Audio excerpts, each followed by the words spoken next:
Hello, this is going to be a tutorial on the gospel song, How Great Thou Art. Shout out to Eddie Turner. He actually requested something on How Great Thou Art. It's been quite a while ago, and I apologize, Eddie. I guess I've been dragging my feet. But I did get an arrangement worked out in G, and well, it's actually B flat because I've got a capo here at the 3rd fret.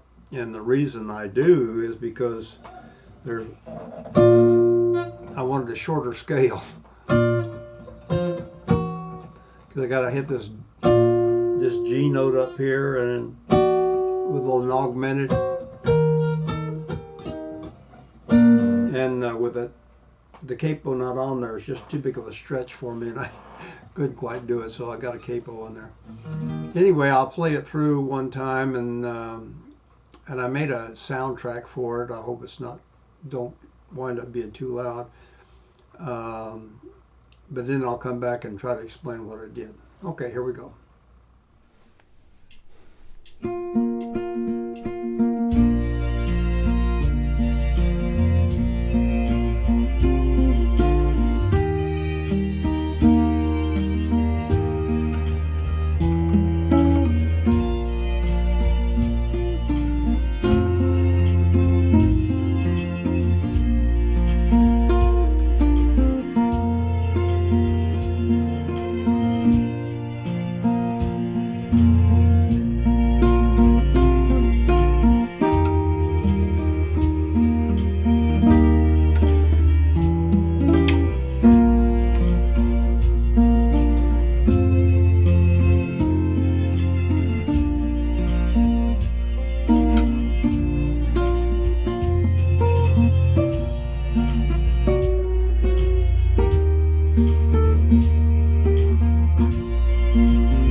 Okay, I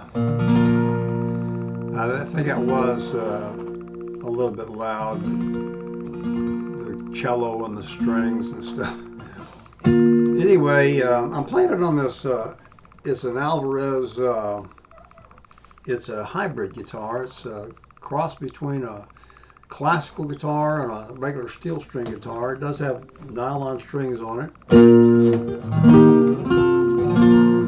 And it's got, instead of having a really super wide neck and a flat fretboard, it does have a radius fretboard like a Martin, and it's just a little bit narrower. It's about 1 7/8 inches wide. And again, the reason I did find my capo, by the way, it was in a guitar case. And the reason I put that capo on there, because I just can't hit that. Barely reach it with a shorter scale. Anyway, it's in G, and I'm going to explain this like it's in a key G. And so if I say the 3rd fret or whatever, just count up from the capo. Just pretend like this is the nut of the guitar. And it starts out with just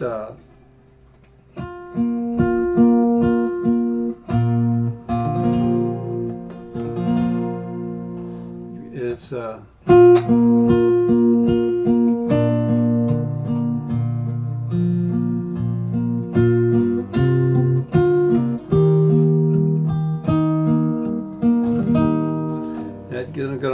that bass is going to walk up from the G to a C.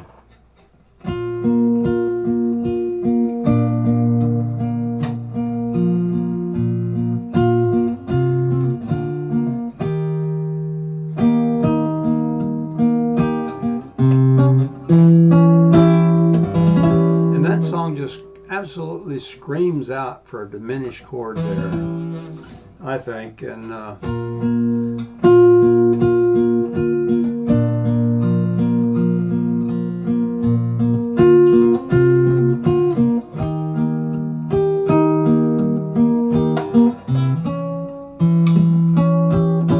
use this C sharp diminished, and I wanted that bass note really. So I'm using this inversion of it, and the way you make that chord, you know, like you make a regular cowboy chord here, make a little triangle there, just move it up a set of strings, and then let your little finger come over and get that A string on the 4th fret. You have a C sharp diminished. Goes back to G.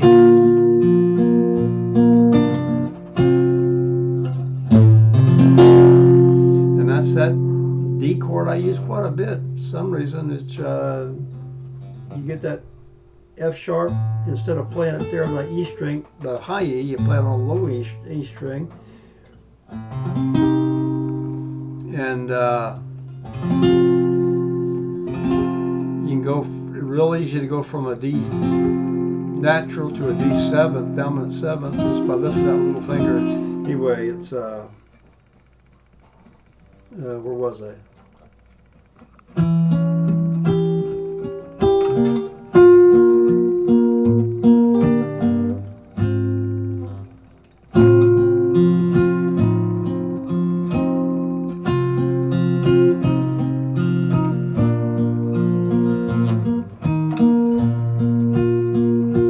The same thing.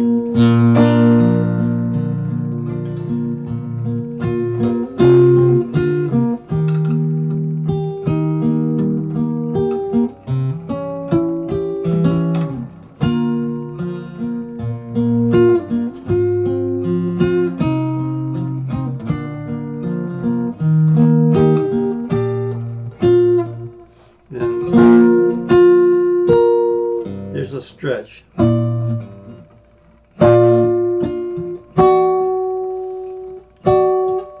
And to me, you almost have to have that augmented G in there. You sort of a sharp flat or a sharp fifth, a G with a sharp fifth. C, or you could play it.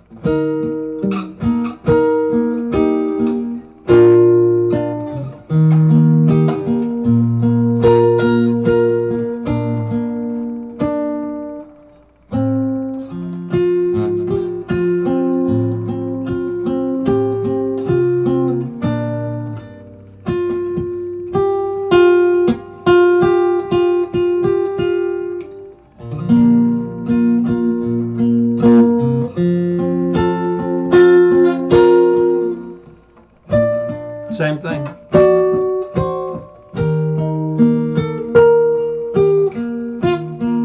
Now this time go to a B minor, down to an E minor, then A minor, A minor 7th, the dominant 7th, then a D,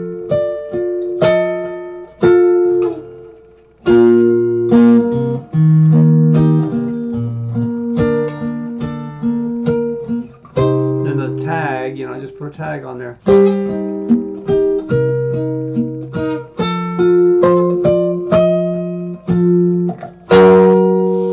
Now here's where we broke the rules, because if you're familiar with the circle of fifths, an E flat, I'm going from a D to an E flat, and an E flat does not fit in with the key of G. It's just not in there, but you can get away with it because it is in the key of F, and we're going to an F next, and then we're going to a G. So we're working our way up from a D back to a G, but we're going to hit that surprising E flat. Yeah, it works. I think it's pretty.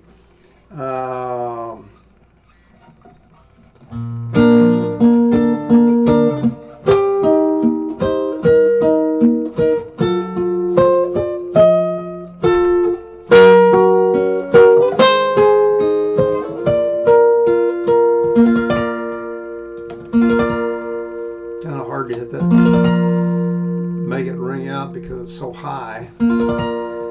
Anyway, that's